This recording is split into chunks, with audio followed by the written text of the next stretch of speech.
Welcome to the Player Engage podcast, where we dive into the biggest challenges, technologies, trends, and best practices for creating unforgettable player experiences. Player Engage is brought to you as a collaboration between Keyword Studios and HelpShift. Here is your host, Greg Posner.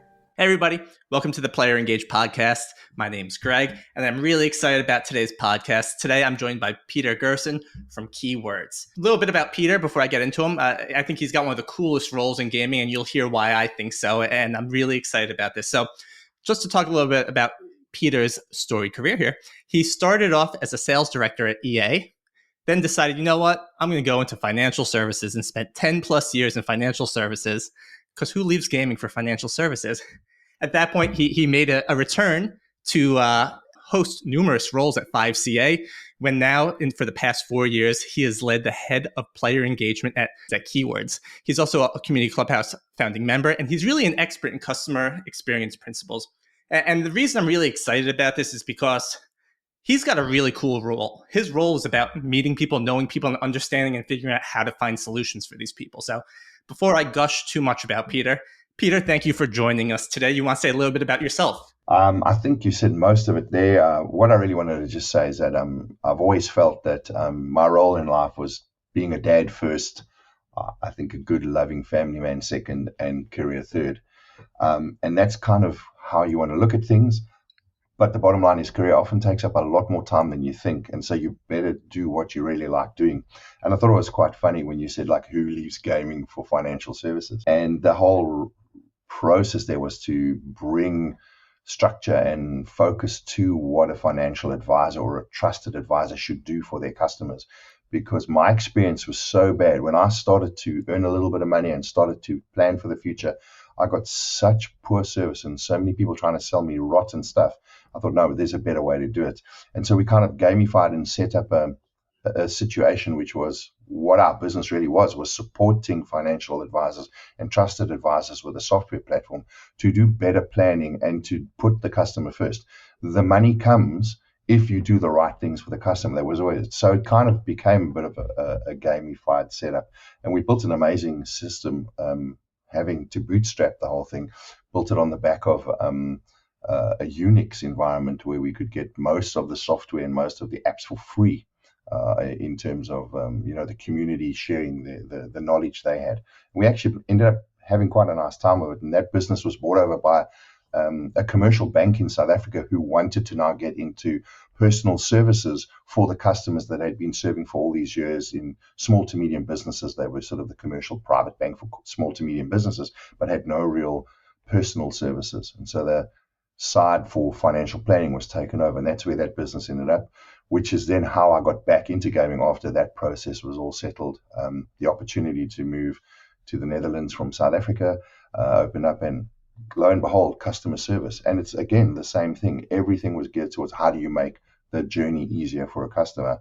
And gaming was really booming, but the customer services were not keeping pace. You have to go out of a game, go to some form, stick a web process together and answer an email, then wait for someone to come back to you. But gaming is instant, so you could see the churn and all of these things. So we became really interested, how do you make that process better? So I really do appreciate that you say it's a really cool job. I think so too. I'm not sure everyone does, but I think so too.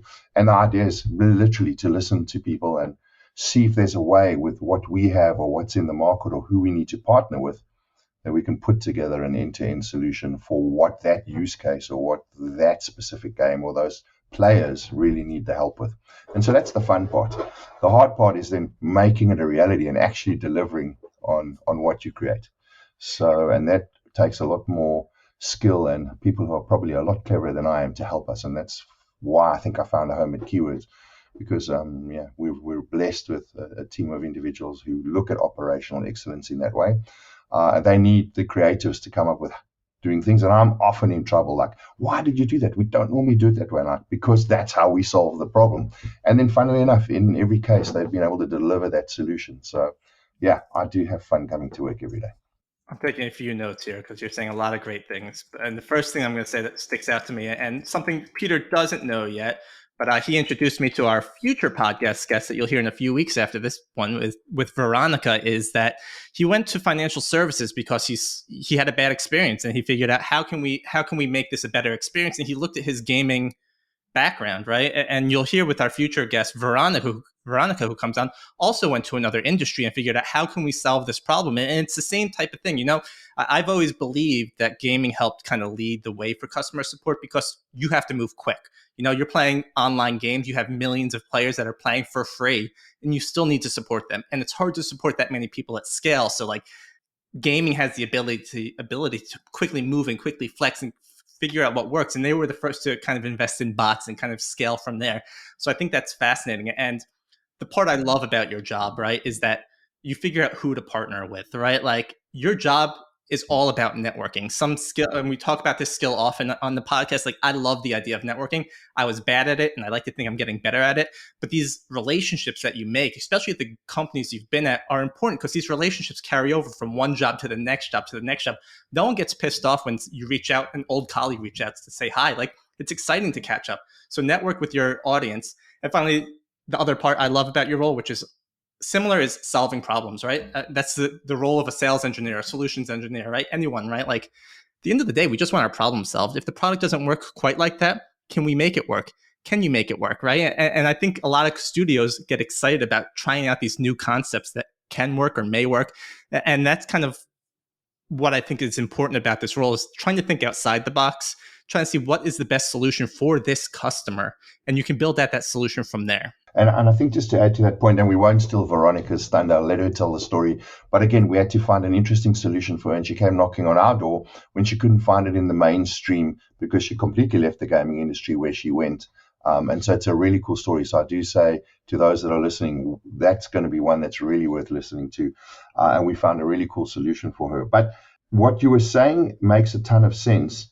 And that's what makes working at Keywords so cool, because we focus specifically on the video game industry, but with a lot of depth and a lot of breadth of services. So a lot of things that we can try and encounter just at the end of the process, when a game is now going into the player's hands, we can get far more deeply involved in that whole game development cycle earlier on, being at Keywords.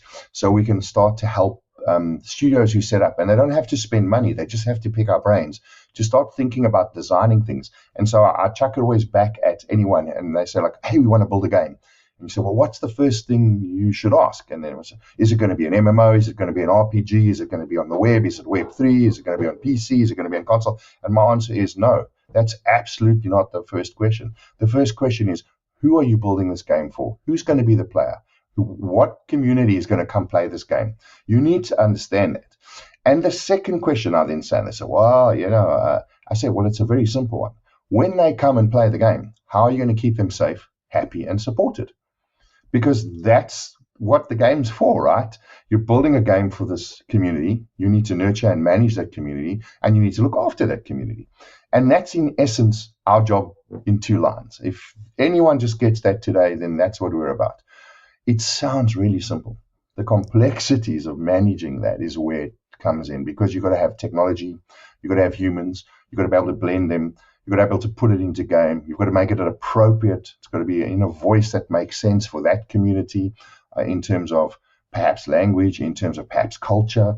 It's got to be proactive in that it's got to be reaching out to tell more about what's happening, so the context of the environment is. You've got to get focused on making the community self-police, and by that I mean there's usually only a small percentage of bad actors in any community.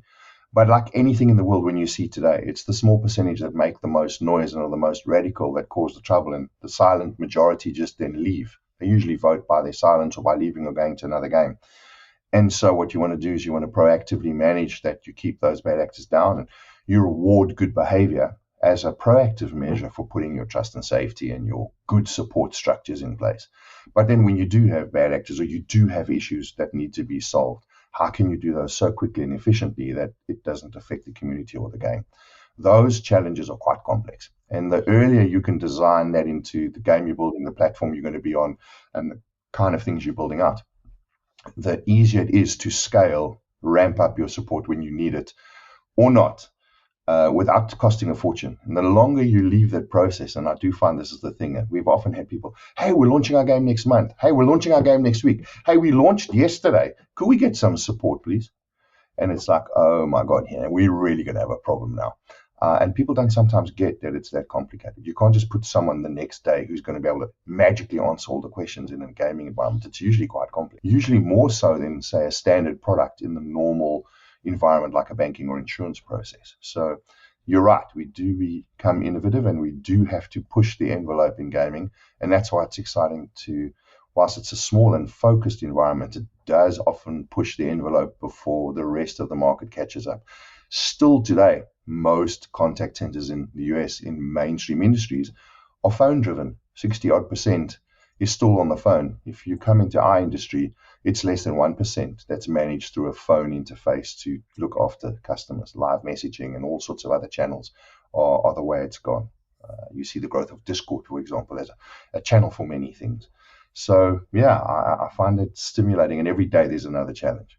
So I want to circle back in a minute to when to get started. But one of the things you said that I want to kind of dig into is you said protection of players. And that's an interesting one because, it's just a couple of days ago, we had the GTA 6 trailer launch. And I think about to when GTA 3 came out. And I was in high school at that point. I think I was in high school at that point. I don't remember. But everyone was talking about violence in games. And we have to protect our kids from violence in games. But I think that's less of the issue of violence these days. But like, when you say protection, I mean, we're talking from a customer support point of view. What is protection in your mind? Like, how are we protecting people with customer support? So there's a couple of areas that you have to be more aware of these days. The world is more and more interconnected.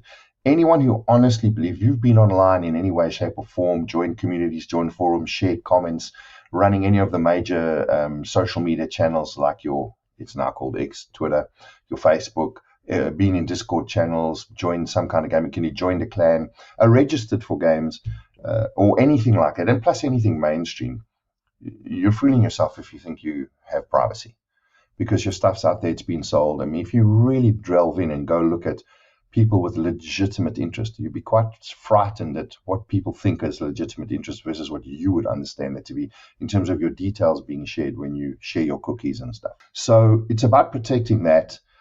So the right to privacy whilst you play a game. So when someone reaches out and has a problem, details can be shared. How do you protect and make sure that those are not leaked or there's crashes? So there's that standard normal stuff. But by the way, that's a challenge for all industry, not just gaming, but particularly in gaming because of the high volume of transactions and the high time. You mean, how often do you go online to check on your insurance policy? Maybe once a month there's some kind of debit order from your bank. But how many times a day could you play a game? Sometimes twice, sometimes 3 times, and there's an interaction in your live and your digital. It's a far higher frequency, so we do have that challenge. The second one is within the community. How do you feel safe playing in the community that you're not getting bullied or harassed or attacked for a number of reasons? Could be just, I'll never forget when we went to a Gamescom just before COVID. I was fortunate enough to be hired to what was then going to be a Call of Duty pre-release, and the top players in Germany were all invited, and we were, because of our association in terms of, as you say, network at providing support and stuff, invited, but not really a good Call of Duty player. And of course I was getting murdered left, right and center, and I was on a team with 4 other German really good players, and they kept I won't use the swear words they used, but there were some choice German swear words like, who's this guy on the team who keeps dying and costing us? So I went and hid in a cave and became a sniper for the balance of the day. But even that were live in that thing, I was in a way a bit, nervous and harassed. Okay, my fault, I'm not a great player. But it's a game, guys. And so then the 4 of you make a plan and I just die, and so what? Why is it so bad, and there was just a small example that I personally felt with broad shoulders and stuff. I shook it off, but you can imagine it could be quite hurtful, someone trying to join or get into a community. So there's a small example. What if it scales and people do take the time, and in modern times it's not too difficult to go find people, look them up, and then start bullying them and harassing them. So you got to protect against that. And then of course the cheats, frauds, cheating in game, fraudulent, hacking accounts, that's another level. And all of these become responsibility of publishers that they didn't really have in the old days. When you put a game out, someone paid X pounds, took the game home, played the game, and then bought the next version the next year. Something started to go online, but again, it didn't have the same openness that it has now. So there's a lot more challenges that I think we haven't all fully become aware of yet. And it's part of when you create these solutions, you should be looking at what technologies go in behind the scenes in your trust and safety envelope. And I always say that that's the starting point whenever I have a conversation with anyone around a customer support solution. What is the trust and safety envelope within which all of this is going to work? And then we look at what other parts of the solution need to do just for the support piece. You shouldn't have them. And often these things are siloed, and they don't need to be. The interconnectedness of this really does help. The more you can be aware of even things like self-harm and raising awareness. Why should it be a separate team and scaled through another system? And you lose time, you lose insight, you lose the ability to understand what's going on. Where it's within a connected system, if a player's consistently had bad results and then they start talking about self-harm, they don't just do it it could be over 3 or 4 or 5 weeks. Then it suddenly starts ramping up. You can be far more reactive to that than if it suddenly gets ramped up to a point where some kind of AI says, hey, there's a problem, pushes it to somebody sitting somewhere and says, hey, look into this. And there isn't the same urgency or the understanding of the situation. Those are the kinds of things I'm addressing or talking about, if that makes sense. Yeah, no, that's great. I think a lot of people don't realize these days, but trust and safety is a very large component of what people are doing when you're playing online. There's people behind the scenes that are protecting you, and I think a lot of people just don't have that visibility into it, right? I mean, I played Call of Duty the other day, and before you start online, you have to check a bunch of boxes, just saying I'm going to be nice, I'm going to do all this stuff. So there are people behind the scenes that are doing that. So when you talked about customer support, you just mentioned trust and safety. So like if you look at the pillars of customer support or customer engagement, right, or player engagement, whatever you want to call it, you have trust and safety. You also earlier mentioned a little bit about community. You talked about channels that are coming online. And then you also made a mention of when you talk to a company, they say, hey, we're launching in a month. Like, hey, how can you help us? It's a little too late at that point. But when do you get started? There's these different elements of support. So when would you get started? So usually you get started in the early design phase of like what kind of channel is this going to go on? What sort of what game platform they're building on, Unity, Unreal Engine, others in-house bespoke. How are we going to put systems into the game, and does it make sense to start incorporating? Because we honestly believe that you need to have a mix of technology. AI, certainly embrace AI. It certainly can help, certainly in the trust and safety space and in the ability to resolve. People always think, I don't really want to talk to bots. Think about anything you do in your personal life. Most people today want to they go to the web quickly, they look it up, they might go to an FAQ page, they go to some self-help, they do a bit of investigation. Then if they really feel they need to reach out, they'll reach out to the company. And it's harder and harder these days to get hold of somebody, and then you have to start the whole process again. So just thinking about the design of what is the flow? If someone's going to come in and do some self-help first, how can we make that as effective as possible, that anything that should be solved that way should be solved as quickly, efficiently, and have them back to the game as possible? Should it not be solvable, how can we easily pass them to a human, and the human doesn't have to ask all the questions again? Immediately that human says, hey, how are you doing, Greg? I see that you're talking to us about this, this, and this. Here, none of the articles seem to help. Let's take a look at this together. According to us, you need A, B, and C, and we can solve your problem. And the human should be dealing with those problems that are harder and harder to solve, while the automation and the AI gets smarter in time. It should be dealing with the things. Like, you should never have to speak to a human to do a password reset. That should have 10 years ago, that shouldn't have been the case. It still happens in some cases, but it should be so easy to automate. And you know that these days it is. When is the last time you ever spoke to anyone when you did a password reset? You didn't click here, we do a bit of a security check, and then they send you something somewhere where there's a link and you can reset and sort things out yourself. That makes perfect sense. So people who say, I don't really like bots, we're dealing with them all the time. We just don't realize it. And we prefer that. Can you imagine sitting on the phone waiting? Well, your call is important to us, and you're in the queue, and you're caller number 4. And all you want to do is do a password reset. Hey, some people like to torture themselves. So those are the kinds of things I say, getting that balance. And so the earlier you can think about these processes and what technology you need to build in, the easier you can budget, and the more it becomes realistic and how you're going to scale the game. It's about iteration once you go live, because you never quite know how big the game's going to scale and how many people are going to come play, but it should be scalable. And often that's not the case. If you're adding things at the back end, integration, building back, going to find where things are kept, it becomes very expensive and difficult. You're pulling at my heartstrings as a sales engineer, Peter. We talk to our customers on a daily basis that insist, hey, we want every player to talk to an agent. And I get it. It's great service. But the thing is, it doesn't scale. And me as a VIP player, great. I love to be able to talk to an agent. But when I reset a password, don't talk to me. I just want to reset my password.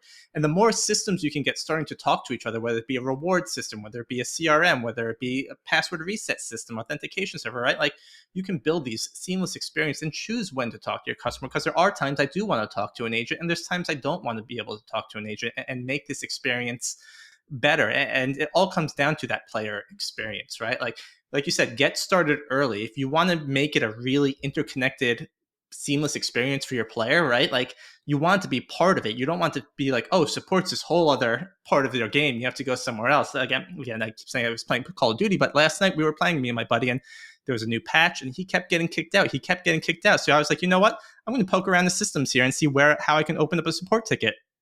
And it's not easy to open up a support ticket from tools like from systems like Console, right? Like I'm not going to use the Edge browser on Xbox. That's a miserable experience. So like, how do I make that experience better? And I think I like how you said it, like get it started as early as possible when you're planning this out, because it is part of the journey for the player and you want it to feel like it for the player. 100% correct. And it needs to be, as you said, even VIP players, it doesn't automatically, I'll take it step, just any player, never mind a VIP player. Why make the assumption that you need to be available 24/7 on every single channel because that's how your customer is going to talk to you? People are you reasonable if you're very transparent and you say, we want to help you. This is how we help you. Help us help you. They will work with the system, which means you can plan correctly for how you're going to flow them through and give them an experience. And you said the word player experience. And everyone thinks that customer support's one small piece of a player experience and it's the reactive piece when they reach out to you. No, just think about any gaming company that has maybe direct to customer and has a bit of a store and sells some of the IP. How, when someone's browsing that, what's the experience? And if they want to ask questions, how could they do that and get simple answers and not waste time? And how many carts are abandoned because you've created a bad experience? But that's all part of a customer support process. It's a pre-sale support, but it's still support. So sometimes that's misunderstood, and that's also part of when I talk about our approach. It isn't. We're not really genuinely in there to be hardcore salespeople. We're genuinely in there to be problem solvers and trusted advisors of, hey, do you have a need to serve a community and look after that community? Then let us help you build out what works well. And why I like, as I said, the setup with us being focused on video games is the experience we bring across all of the games we've done over 25 years. And what we've learned is the industry's grown up, changed, morphed. Platforms have come, platforms have shifted and also evolved. New platforms are coming. We talk Web3 and all that happened this year with that, how, some of those things fired and then misfired. These are all challenges we have to adapt with. If you're just building your game and you've only got a limited experience in that environment, or you were previously AAA putting out games that were played on a Steam platform, and then once the game was played and it wasn't really, a massive community, and now you're moving to a free-to-play model, use people who have hundreds of games that we've supported in that environment and can share best practices with you. That's kind of the approach we want to take and what we're encouraging people to do. So the earlier you often see stealth projects, and we'll let you know more when we get to alpha. Maybe that's a little late because you're making a lot of assumptions on the way when you don't really know. We're not going to tell you how to build a game. That's the expertise of the core dev team, but we're going to be able to help you do a lot more around the game. That's our core expertise. That's how it should work. So I want to take a quick time out here because in the middle of the podcast, we typically do kind of some spitfire questions. I don't know if we have an official name for it yet, but call it the fire round. I'm going to ask you very simple questions. Don't put much thought into it. Just shoot me with an answer here. Cool? Sure. If you're going to go to a bar, what's the drink you're ordering? Whiskey on the rocks. At least a single malt, at least 12 years old. See, now you're getting particular here. Now we know what to order you next time. Well, what did you have for breakfast? Did you say breakfast? Sorry, you broke up a second. Yes, breakfast. I'm sorry. Love American breakfast. Crispy bacon, scrambled or fried eggs, sourdough bread. There you go. Peter is a well-versed traveler, but what is your dream vacation? Wow, some really historic. I love traveling to the historic towns, center towns of Europe, going back and really seeing history that's like 1,000 or more years older in terms of the development of some history. So coming from a country like South Africa or you in America, we're 400, maybe 300 years old when you look at that kind of setup. But you can come into places in Europe where the original village started 2,000 years ago and then developed from Roman times into modern times. That's just fascinating. It's something we miss here in the States. We have some stuff, but nowhere compared to Europe or Asia, the countries over there. What was the last book you read?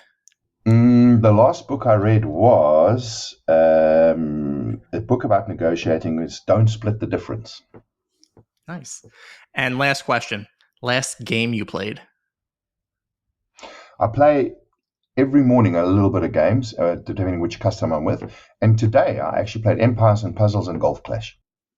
Nice. All right, we're off the hot seat. And I want to go back to what you said earlier, because it's something that I think is two things that stand out to me. One is I think what's fun about our job is that we love gaming, right? Like, it's something we're selling, but we do, right? And when you talk to us, we're going to give you what we think is best, because we are gamers, we are players, we are in the industry. And I think it's important. And something we're hearing a lot from our customers is understanding, how do we treat our VIP customers? That's something I've been on a bunch of calls recently, and I keep hearing, like, how do we make sure, how do we identify?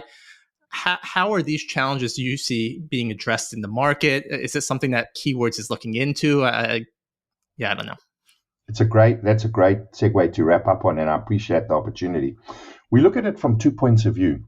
There is, how do you define? Firstly, let's understand what is a VIP to that specific company.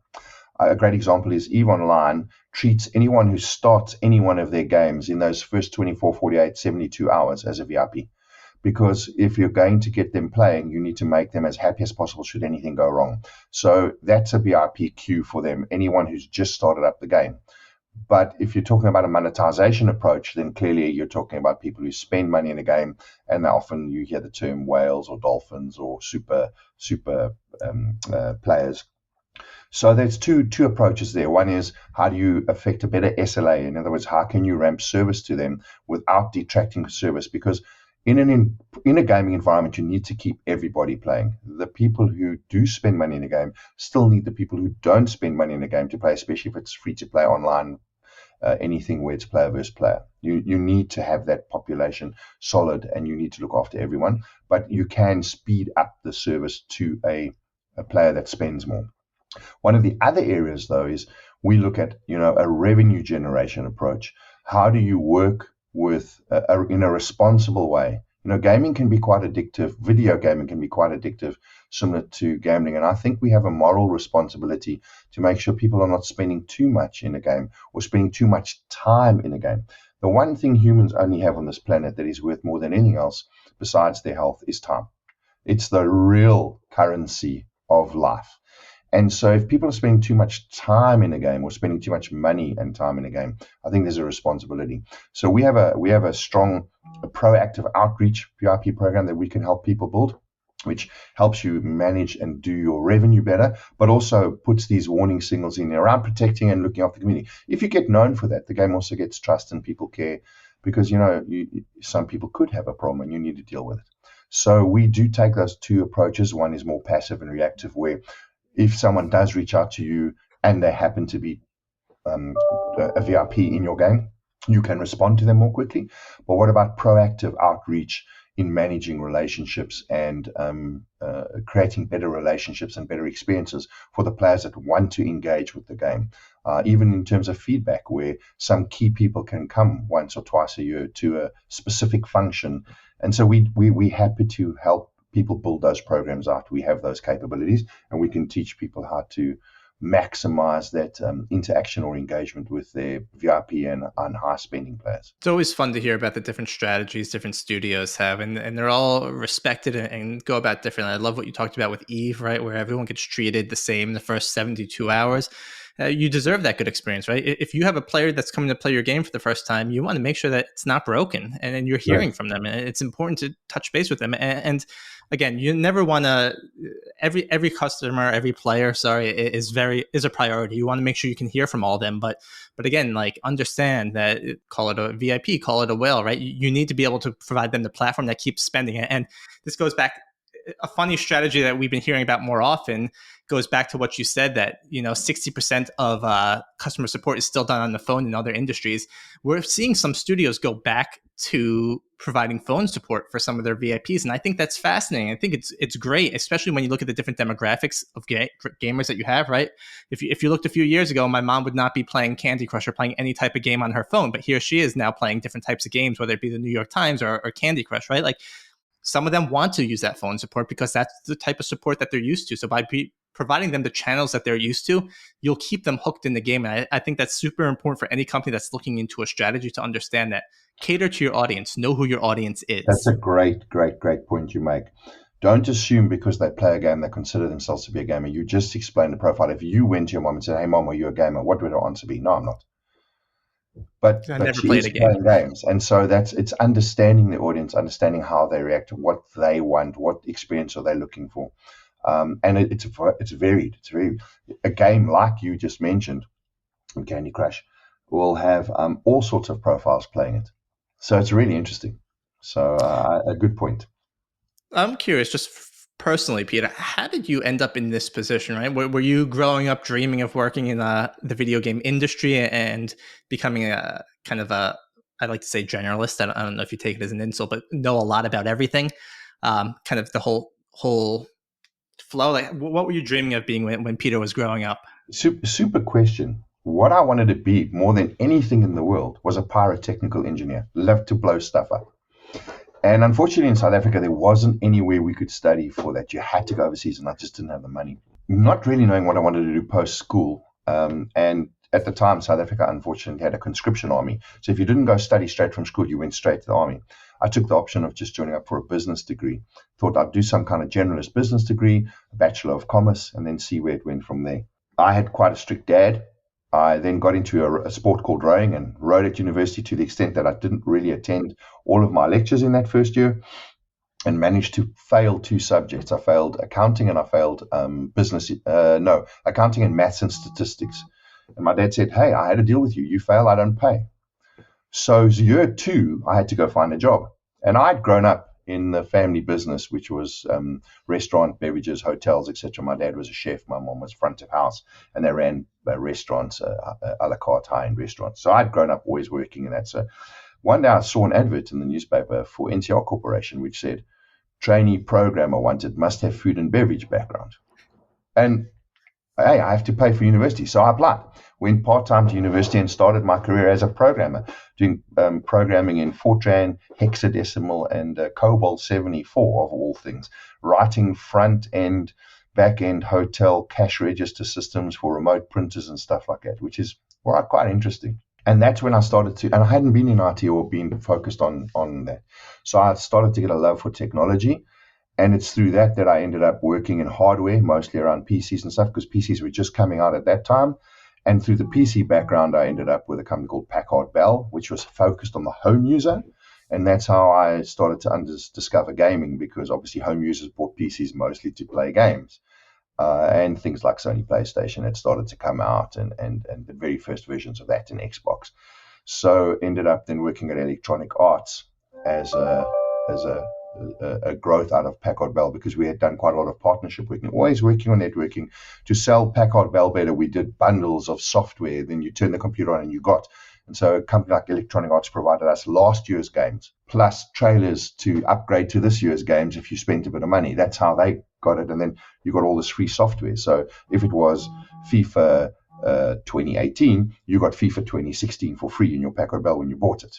Well, of course, it was built into the price. It was cheap, but you understand. And then, I want to get the 8, and you go buy the 80. So that worked out quite well. And it was from that I moved to the financial services, but always had this love. So when the opportunity came to come into gaming via customer support, and I had this whole trip around financial services, focusing on customer experience, customer support, and building out the system to make customers' lives better in the financial planning that it set right back into gaming, was a way to get back into gaming. And very, very glad I ended up here. Have you blown anything up yet? And so, yeah, on the odd occasion I have, but that's sort of been very amateurish.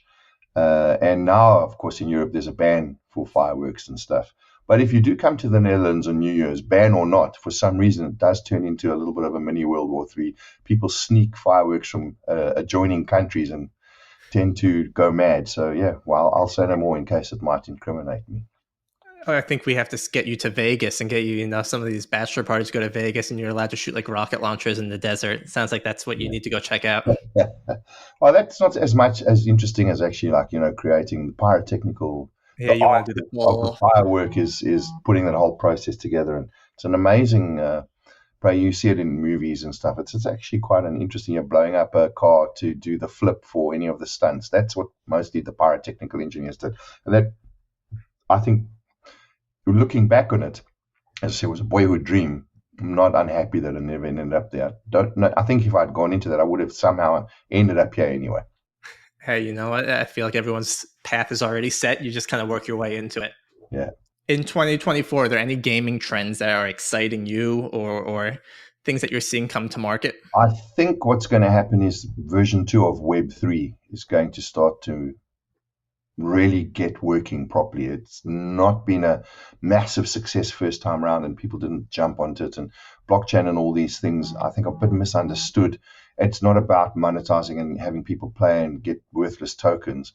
It's about, I think, working on how the community can put a lot of time and effort into something where they get enjoyment out of it. But then if they have built an asset, can in a way part own that and get some of because user generated content is going to be a massive thing going forward.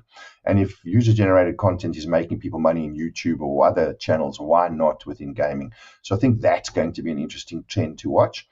But in general, I think there's going to be consolidation, still more consolidation in the market. There's some uncertainty, and not a bad thing. Yeah, COVID was a complete boon for gaming and bust for most other things, and life's returned a bit more to normal. And people, as I said, time is the one thing people don't have enough of. So should spend time with family and doing outings and getting out into the fresh air and walking and riding bicycles and playing games, but all within a balanced approach. So I think that now that's, again, if you look at where it is now, it's above pre-COVID levels, but it's not the same as COVID levels. And let's hope we never have to go through that as the world again. So those are the things I think are going to be trending. And I'm also thinking that the way games are delivered on platforms and the way we'll play games will also shift and change as technology. I'm really waiting to see that breakthrough when AR and VR and a gaming environment really genuinely comes together. It still hasn't quite happened yet. And it's been promising since the late 90s, but every iteration's kind of not quite got there. So that's another trend I'm watching. Yeah, the Quest 3 is an exciting piece of technology. I had no interest in it, and then I watched a video, and my wife got mad because she knew I was automatically interested in it. But I think it's coming, right? Like, it's slower than anyone wants, and the use case is hard. But going back to the Web3 stuff, I loved, and I don't know if it's technically Web3, what Pokemon Go did, and they now have Monster Hunter that encourages people to go outside and move around. We did a podcast with Atlas Reality, and they do the same thing where they encourage you to they have stores online, which are stores in your town. They map to the same, go to Starbucks, get a coffee, get some rewards, go here, COVID, we were all locked up. We were all inside. That's when I really thought VR would actually boom, is when we're all locked up and we are pretending to go outside. But post-COVID, I think we're all just want some fresh air. And I think encouraging people to go outside, even when you're gaming, I think is something that's exciting. And I think more and more of that will happen in environments where things start to merge with the digital. And that's why I say waiting for AR and VR to really start to merge better. You can imagine that, you can see people running around looking at their phones trying to catch the Pokemon Go monster. If that now becomes a good set of glasses where you have full visibility and you in your surroundings and you're not causing traffic problems because you're watching what you're doing, but then you can also interact. So I think it's going to be very, very interesting the way this goes. And often I look at some of the science fiction movies I watched growing up and look at, hey, what have we got today? And it's not far off some of those realities. And some things even ahead. And then some things that were just not predicted that happened, in terms of where science fiction got it wrong or science fantasy got it wrong. So it's interesting to see. But, those are the key areas, the things you mentioned, the things I've mentioned are, I think, the trends to watch out for. But in general, I think gaming is in a very strong place. And I think all platforms are going to show some growth. I think it's also harder and harder for the bigger publishers and the medium publishers to bring games to market. It's like anything in a movie. And again, I come back to that thing of time. they've also got to start to work a little more better together. The last thought I wanted to leave anyone who's listening, which is something I heard from a very, very smart person at Warner Brothers, was as things get better and better and better and the quality gets better and better and better, the competition for your time. So look what it takes to play a game and the investment you have to make. If you bring a new game out and you're going to play it from beginning to end, you're going to invest some hours in it. If 4 brilliant games all launch at the same time, you can choose one because you don't have the time to play all 4. So you're going to go with what you know. And so people should really take care of the communities, build out the communities, arm them for what's coming so that they keep that loyalty. Because if you're going to compete, you're going to compete. If 4 good games come out, you're all competing. And then that's why you're seeing some of the disappointing numbers in games. It's the same with movies. If massive summer movies come out or end of year holiday movies come out, you often say, well, I'll wait for that one to come onto one of the home streaming channels while I'll go and see this one because I don't have time to see them both. That's one of the challenges we have in the world, and there's enough games in the world to still make everyone happy. But those are the kinds of challenges and you know how much money goes into putting a proper game out these days. It's become quite expensive and cost of acquisition of customers. So building out your whole system and taking care of your community and the retention thereof is why I say we really do add value, and I think it's often overlooked. Yeah, I think the most valuable part, what we talked about, is just understanding that time is a finite resource, and you need to be able to take advantage, whether it be with family or friends, work, your hobbies, right? Make sure you balance everything. I love gaming, but I've learned to understand the importance of family and spending time with family. And I love what I do, but it's sometimes you just got to turn your computer off, turn your cell phone off and escape it and spend time in the moment. Time is short, right, in the grand scheme of things. So Absolutely. Enjoy it while you can. And with that, our time is coming to an end because I know you have a hard stop. Before we go, though, Peter, is there anything else you'd like to just share with the people that are listening, kind of understand who you are, what you are, why you're here? Yeah, I'm happy to have any conversation with anyone on any subject. If I don't know, I'll say I don't know. If I do know, I'll share my thoughts. But if you do want to pick our brains free of charge on any issue around how to build a better mousetrap in the customer support, customer experience space, then let's have that conversation because that's what we're passionate about, and it's no strings attached. Let's just have it. So, and that's kind of why Community Clubhouse. It's the last thing I'll leave you with. Those that are looking in the community to understand more about community, about trust and safety, and about player support or customer support, join the Community Clubhouse if you're in these pillars, because we set it up specifically to be a safe space for the community, no strings attached. No one's going to try to sell you anything. It's independent and free. It runs off sponsorship. We run at Gamescom. We run at GDC. We've got a Discord server up and running. There's a Facebook page. It's on LinkedIn. Just get on. I don't know if it's Facebook. I might be wrong, but there's definitely a LinkedIn page. It's on the Discord. Join the Community Clubhouse if you're in the community that does do the player experience or player support side. There's so many of your peers there that you can share, get information from. That would be our parting shot on the call that I would say people can get involved. And we will link all of everything Peter mentioned about Community Clubhouse, about keywords, about himself on the Player Engage site, so you can check it out there. And like he said, reach out, give him a call. He's friendly. Ask him anything except to be on your Call of Duty team. You do not want him on your Call of Duty team. But reach out to Peter. Peter, this was fun. I really appreciate you taking the time to come out and talk today. I hope if there's nothing else you have, I thank you again, and I hope you have a great rest of your day. Cool. Thanks, Greg.